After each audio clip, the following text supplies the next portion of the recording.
We often hear about fussy eating or dieting, but what many don't realize is that disordered eating, such as extreme dieting, skipping meals, or following rigid food rules, is becoming more common and going unnoticed.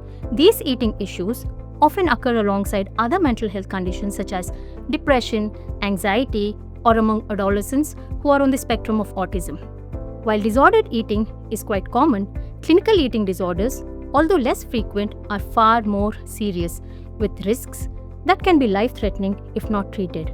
And that is why we need to discuss eating disorders to understand the science, break the stigma, and know when to seek help. Hi, I'm Dr. Lakshmi Sravanti, Assistant Professor at the Department of Child and Adolescent Psychiatry, NIMHANS, Bengaluru.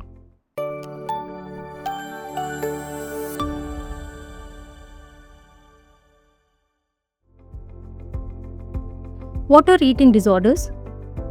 Eating disorders are mental health conditions where the individual starts to have an unhealthy relationship with food, their body image, and may have issues with how they perceive or see themselves. They may start due to societal pressure to look a certain way, following rigid food rules, especially in teenage years, and they're more common in teenagers who are low on confidence or are too hard on themselves or would have faced emotional stresses, especially like bullying or teasing related to weight or appearance. What are the different types of eating disorders and how do they present? There are different types of eating disorders and each presents differently. The four common types are anorexia nervosa, bulimia nervosa, binge eating disorder, and ARFID or avoidant restrictive food intake disorder. An individual suffering from anorexia nervosa eats very little and loses a lot of weight. They may have a strong fear of gaining weight and excessively exercise or count every calorie even when already thin. Now, someone suffering from bulimia nervosa eats large quantities of food in a short duration, which is called binging, and later try to undo it by making themselves vomit or using laxatives or by fasting. Now, moving on to binge eating disorder, individuals suffering from this eat too much and too fast, often feel out of control while eating. This often leads to guilt, shame, and emotional distress. Finally, avoidant restrictive food intake disorder. Individuals having this, they either restrict the amount of food that they eat or avoid certain foods, not due to weight concerns, but due to fear of choking or vomiting, or maybe strong dislikes towards taste, smells, or textures of certain foods. What are the red flags or warning signals parents should look out for?